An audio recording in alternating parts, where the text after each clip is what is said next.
wants revenge, but the road just got complicated.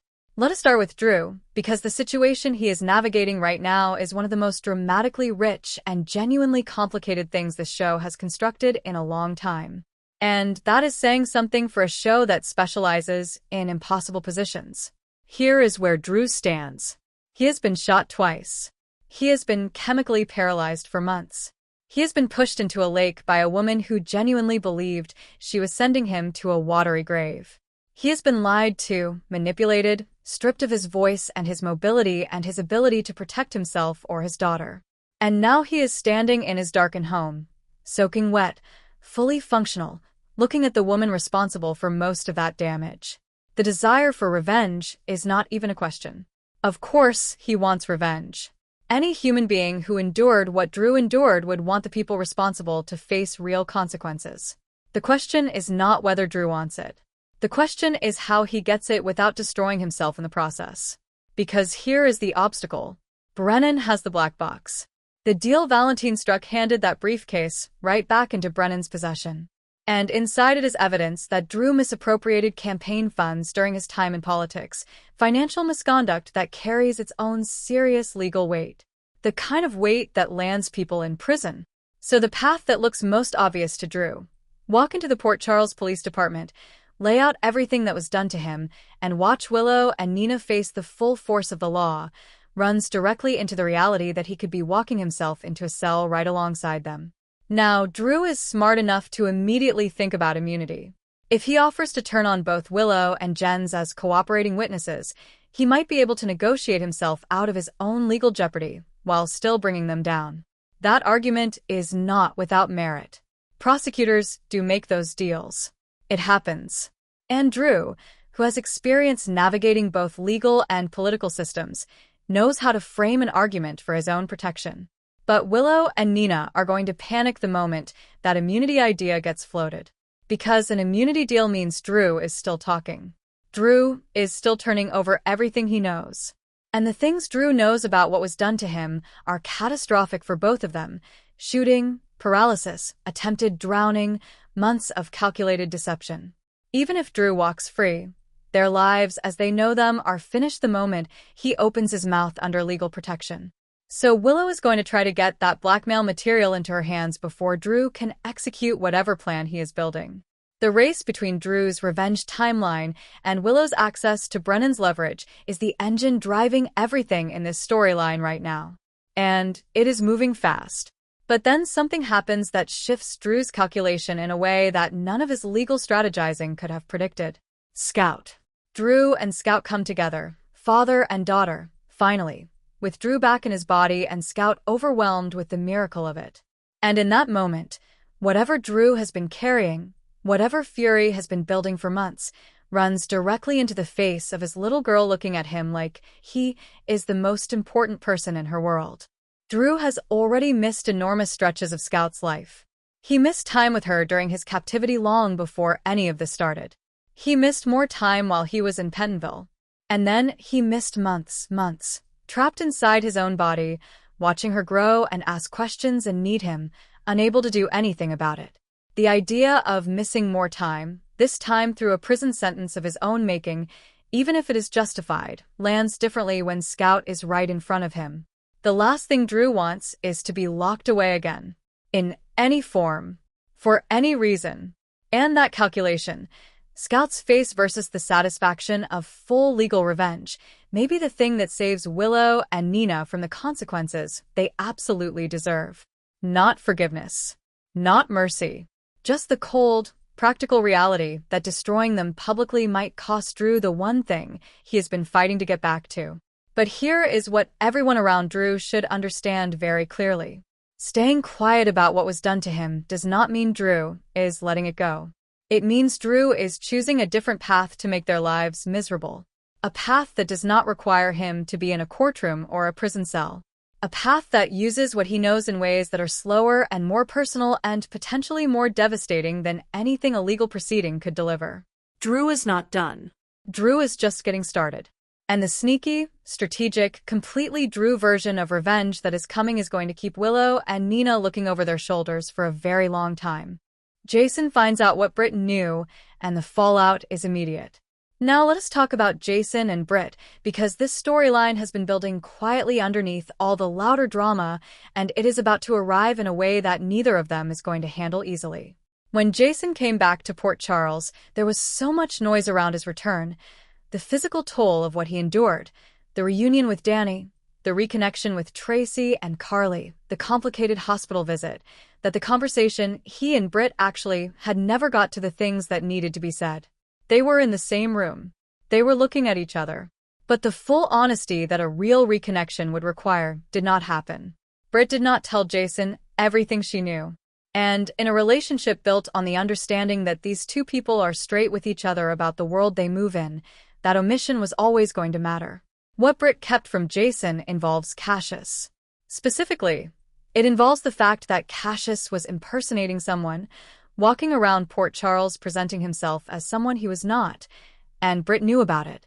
She knew, and she stayed quiet, because the silence was purchased with something she needed desperately at the time. The medication she believed was keeping her alive, treating a disease she has since learned she never actually had. The leverage that kept Britt quiet was medical. It was existential from her perspective in that moment. She was not protecting Cassius out of loyalty or affection. She was protecting her own survival, or what she believed was her survival. That context matters enormously for understanding why she made the choice she made. But here is what also matters. While Britt was staying quiet, Cassius was active in Port Charles in ways that put real people in real danger. He got close to people. He inserted himself into situations. He helped cover things up. He created a ripple effect of consequences that touched Carly, touched Jocelyn, touched people that Jason loves and would protect without hesitation. And the fact that Britt knew the whole time and said nothing is going to hit Jason in a very specific and very personal place. The information is not going to come from Britt. That is the detail that makes this so much worse than it would otherwise be. If Britt had come to Jason herself, explained the circumstances, shown genuine remorse for the position it put everyone in, that would be a different conversation. Painful, but navigable. Instead, Jason is going to hear about it from somewhere else first. Anna is meeting with Jason. And Anna, who is already being pushed by the voice in her head toward a particular view of Britt, is not going to speak about her charitably. Whatever Anna says, whether it is a deliberate attempt to damage Britt's standing with Jason or simply her own distorted perspective bleeding through, it is going to point Jason toward questions he has not yet asked. And when Jason asks Britt those questions directly, she is going to have to answer them. She cannot pretend she does not know what he is talking about. She cannot claim ignorance. The truth is going to come out, and the version of it that arrives through this particular sequence of events, Jason finding out from someone else before Britt could tell him herself, is the version that does the most damage. Because for Jason, the issue is not just what Britt knew. It is when she knew it and what she chose to do with that knowledge. It is the fact that they have been in each other's orbit since his return, that they had a conversation at the hospital, that Britt had multiple opportunities to be honest and chose, each time, not to be. Jason has been through something that stripped away his tolerance for anything that feels even slightly like being managed or deceived. He came back from captivity with different priorities and a different relationship to dishonesty. What might have been a navigable conversation before he went through what he went through is something considerably harder to recover from now. The cracks in whatever was trying to rebuild between Jason and Britt are widening. Whether those cracks become a full break depends on how Britt handles the confrontation, whether she meets it with complete honesty and genuine accountability, or whether she defends herself in ways that make Jason feel more managed rather than less. Britt is capable of both. Which version shows up in that moment is the thing that determines everything. Jocelyn at the crossroads and the call that changes everything. And finally, let us talk about Jocelyn. Because this is a story about a young woman who has transformed herself completely, achieved extraordinary things, and is now standing in the middle of her own life wondering what any of it means and what comes next. When Jocelyn went to work for the WSB, it was a secret. A mission she was living parallel to the life everyone around her thought she was living. The cover is gone now. The people in her world know what she does, or at least that she does something considerably more serious and dangerous than they previously understood. That particular kind of double life, exhausting to maintain, defined by the gap between who you are and who the people you love think you are, is over. And with it, a certain kind of purpose. The specific threats that gave Jocelyn's work its urgency have been resolved. The dangerous people have been arrested or neutralized. The project that put innocent people at risk has been shut down. In the grand scheme of WSB operations, this particular chapter is closed. And Jocelyn, who poured herself completely into that chapter, is now standing on the other side of it without a clear sense of what the next one looks like. There was a moment, just a glimpse, but a telling one, where Jocelyn stood in the background while Emma, Gio, and Trina were laughing together, living their version of young adult life in Port Charles. Music and friendships, and the ordinary texture of days that do not involve classified operations and real danger. And Jocelyn watched that from a distance with an expression that said more than any dialogue could. She made a choice when she joined the WSB. She left behind the college path, the graduation, the version of her life that runs parallel to what her friends are living. She decided that the work was worth what it cost her. And for a while it was. But cost and worth are not static calculations. They shift as circumstances change. And right now, with the immediate mission behind her and the future unclear, the cost feels more present than the worth.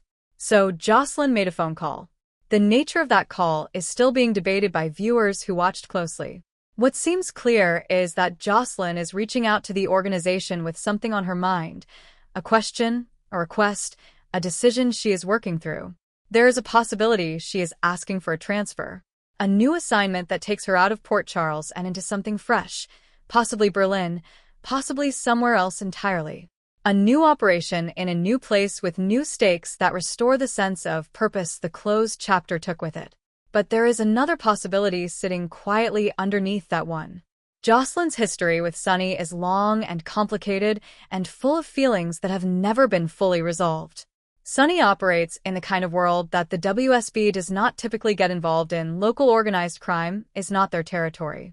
But if Jocelyn wanted to change that, if she wanted to make a case to her superiors that Sunny represents the kind of threat that warrants WSB attention, she would need to be persuasive in ways that go beyond personal grievance. Whether her superiors would be moved by that argument is an open question. But Jocelyn is not someone who takes no for an answer easily. And the combination of her skills, her personal motivation, and her access to institutional resources makes her a genuinely interesting variable in any story involving Sunny's operation. The most honest thing to say about Jocelyn's situation is that she is at a genuine crossroads.